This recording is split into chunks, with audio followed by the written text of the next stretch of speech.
कई वर्ष पहले एक गांव में मृकंदु ऋषि और उनकी पति मरुदमती रहते थे।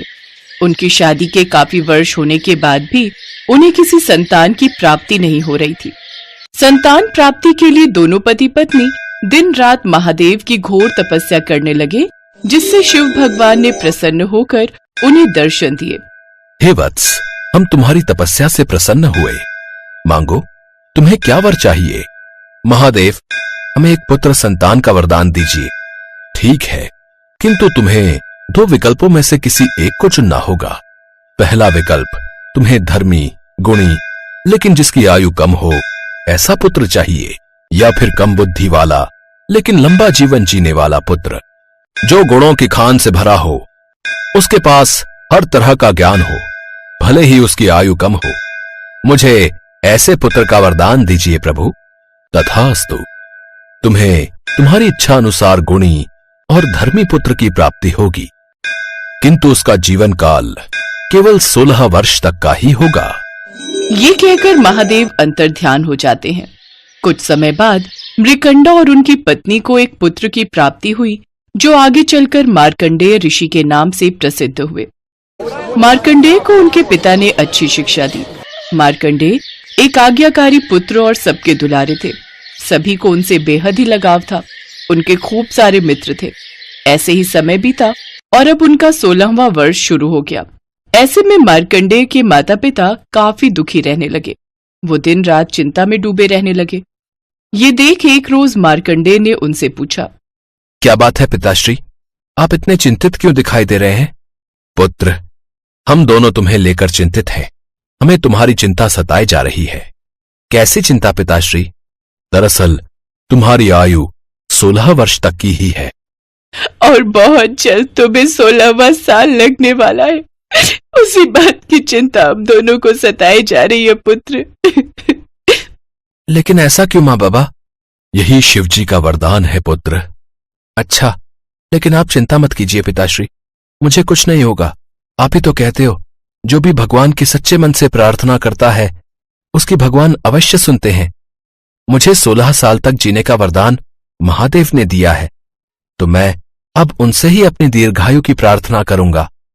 मुझे पूरा विश्वास है कि वो मेरी बात जरूर सुनेंगे।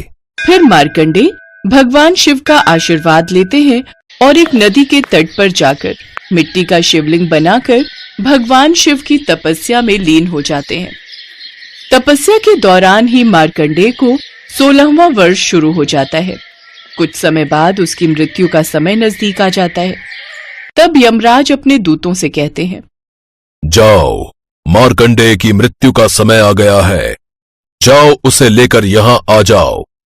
जो आज्ञा महाराज।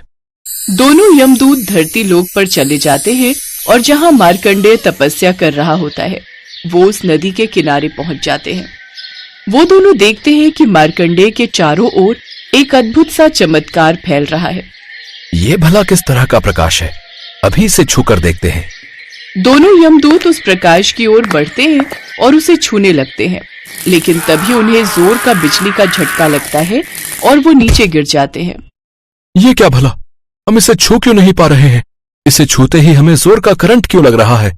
इस तरह तो हम इसे अपने साथ नहीं ले जा पाएंगे। ये देखने से तो कोई साधारण बालक ही नजर आ रहा है, लेकिन इसे देखकर लगता है कि ये भगवान शिव का बना शिवलिंग ही इसकी रक्षा कर रहा है। हमें अभी ये बात जाकर यमराज जी को बतानी होगी। दोनों यमदूत वापस यमलोक पहुंच जाते हैं। हमें क्षमा करें प्रभु, हम तो उस बालक को छू भी नहीं पा रहे थे। लगता है भगवान शिव स्वयं उसकी रक्षा कर रहे हैं। बेवकूफों, दोनों खाली हाथ लौट आए। तुमसे एक साधारण बालक के प्राण तक नहीं लिए गए। ठीक है, अगर ये तुम्हारे बस की बात नहीं तो मैं स्वयं उस बालक के प्राण हरने जाऊंगा। यमराज स्वयं धरती पर उस बालक के प्राण लेने जाते हैं। मार्कंडेय, आज तुम्हारी जीवन लीला समाप्त होने जा रही है और मैं यमराज स्वयं तुम्हें लेने आया हूँ। नहीं, मैं आपके साथ नहीं आऊंगा। मेरे महादेव मेरी रक्षा करने अवश्य आएंगे। मैं तुम्हें आखिरी बार कहता हूँ कि आज तुम्हारे जीवन का आखिरी दिन है। आज तुम्हें मेरे साथ चलना ही होगा।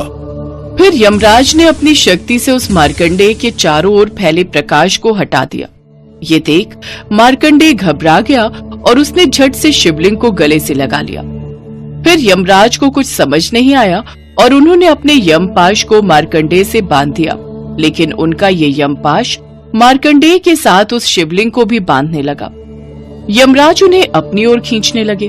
तभी मार्कंडेय हाथ जोड़कर प्रार्थना करने लगे। हे शिव, अपने इस भक्त की रक्षा करो, मेरी रक्षा करो शिव। मार्कंडेय जब ऐसा कहकर जोर जोर से चिल्ला रहे थे तो यमराज उन्हें अपनी ओर खींचने लगे।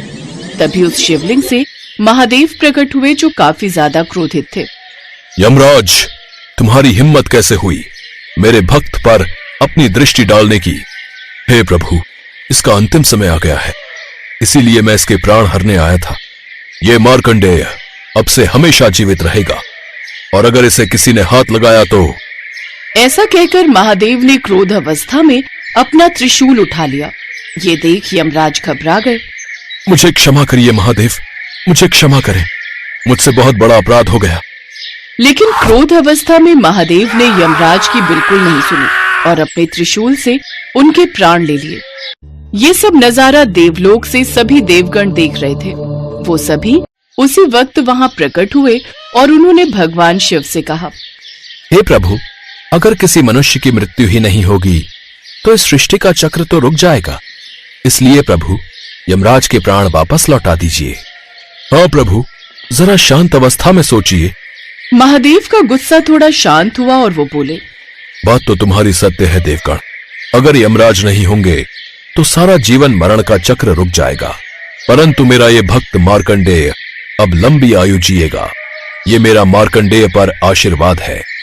इसके बाद महादेव ने यमराज के प्राण लौटा दिए। यमराज ने शिवजी से माफी मांगते हुए भगवान शिव से कहा, मुझे क्षमा करें भोलेनाथ, मैं धन्य हूँ, मुझे क्षमा करें महादेव। इसके बाद यमराज समेत सभी देवगण वहां से भोलेनाथ को नमन करके चले गए।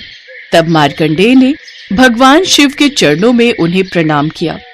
हे प्रभु, आपने मुझे अपने दर्शन दिए, आप स्वयं मेरे प्राणों की रक्षा के लिए धरती लोक पर आए, इससे बढ़कर मेरे लिए कुछ भी नहीं है। पुत्र, हम तुम्हारी भक्ति से प्रसन्न हैं, इसलिए अब तुम मेरे आशीर्वाद से सदा सदा के लिए चिरंजीवी रहोगे। अब तुम शीघ्र ही घर लौट जाओ और अपने माता पिता से कहो कि अब तुम्हें कभी किसी से डरने की जरूरत नहीं है और ना ही तुम्हारी मृत्यु अब कम उम्र में होगी। ये कहकर महादेव अंतर्ध्यान हो गए और मार्कंडेय खुशी खुशी घर लौट आए और सारी बात अपने माता पिता को बताई। तीनों ने हाथ जोड़कर भगवान शिव का धन्यवाद किया और अब तीनों प्रतिदिन महादेव की पूजा अर्चना करने लगे।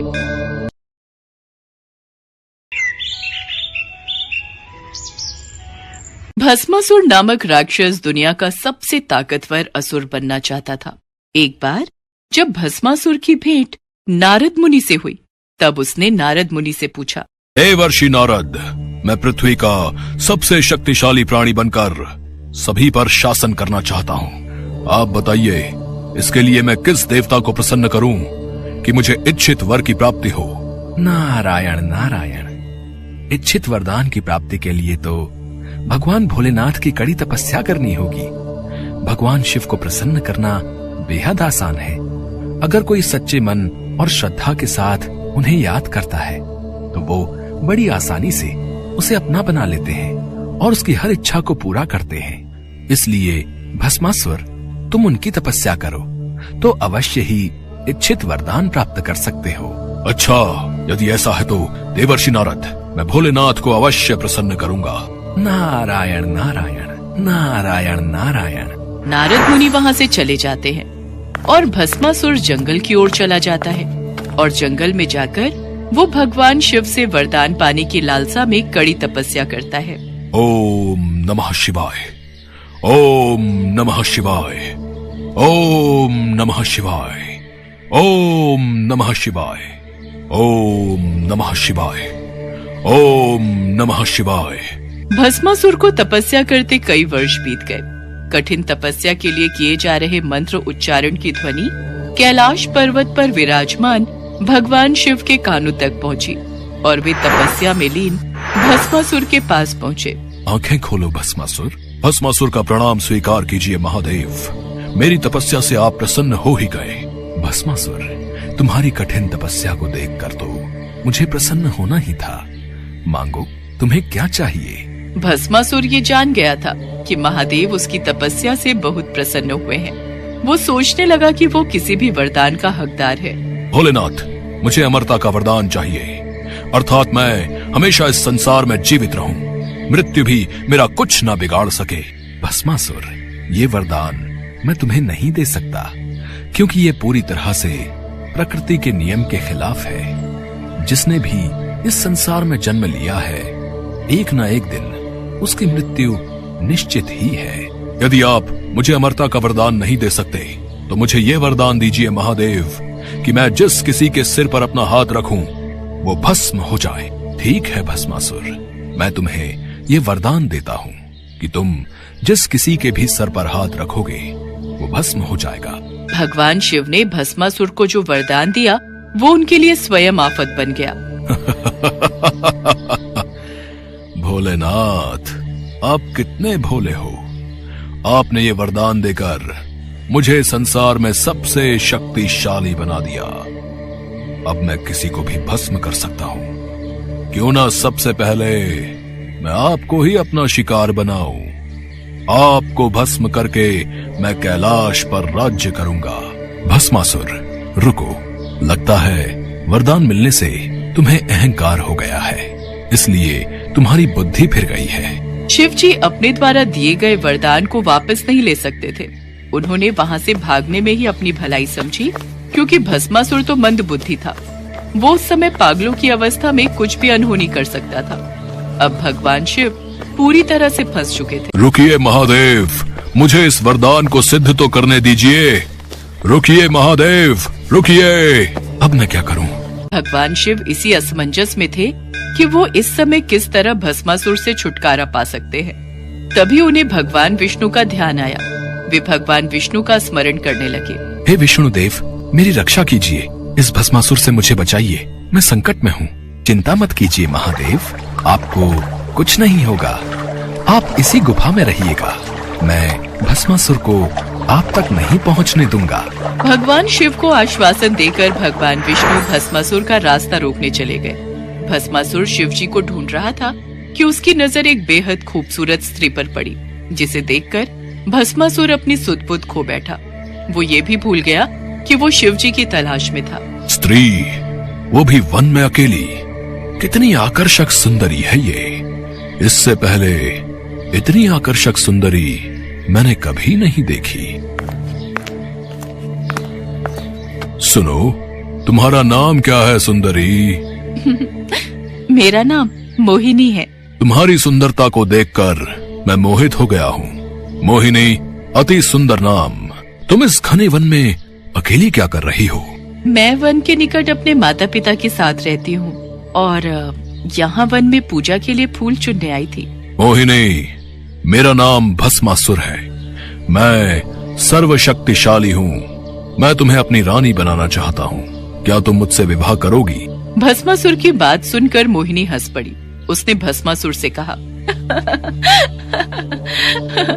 महाराज, मैं एक नृत्यांगना हूँ और सदैव से ही अपने विवाह हेतु ऐसे पुरुष की कामना करती थी जो स्वयं बेहतरीन नृत्य जानता हो। क्या आप नृत्य के बारे में जानते हैं? भस्मासुर ने अपने जीवन में कभी भी नृत्य नहीं किया था, लेकिन वो मोहिनी के कहने पर नृत्य करने के लिए भी तैयार हो गया।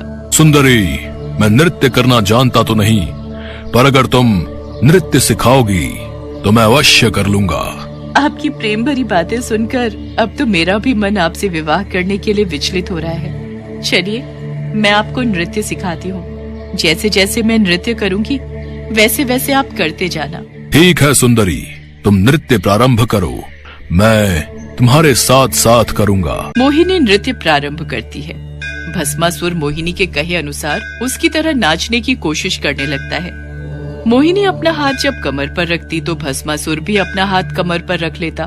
मोहिनी अपने हाथों से मुद्राएं बनाती तो भस्मासुर भी हस्त मुद्राएं बनाने की कोशिश करता। कुछ देर तक मोहिनी और भस्मासुर का नृत्य चलता रहा। भस्मासुर नृत्य अभ्यास में पूरा डूब चुका था। नाचते नाचते मोहिनी ने अपने सिर पर हाथ रखा और उसकी देखा देखी भस्मासुर ने भी वही किया। भस्मासुर ये भूल गया कि स्वयं अपने सिर पर हाथ रखने से वो भी भस्म हो सकता है। स्त्री के प्रेम में आकर वो शिव का वरदान भूल गया, जो उसके लिए श्राप साबित हुआ। भस्मासुर का संहार करने के लिए स्वयं भगवान विष्णु ने मोहिनी अवतार धारण किया था। भगवान विष्णु फिर से अपने रूप में आ जाते हैं। भगवान शिव उनके समक्ष आते हैं। बचाओ, बचाओ! भस्मासुर, तुमने मेरे द्वारा दिए वरदान का दुरुपयोग किया, इसी कारण तुम्हारी ये दशा हुई। महादेव, आपका दिया वरदान सत्कर्म करने वाले लोगों के लिए तो फलदायी होता है, पर वरदान का दुरुपयोग करने वाले पापियों के लिए कभी फलदायी नहीं होता। आप भोला भंडारी हो भोलेनाथ, इसलिए आपके भोलेपन का फायदा जब भस्मासुर जैसे पापी और दुराचारी राक्षस उठाने लगे तो उनको ऐसा ही दंड भुगतना पड़ता है। भस्मासुर को उसके पाप का दंड मिल गया, जिसके पश्चात भगवान शिव और भगवान विष्णु वहां से अंतर ध्यान हो गए।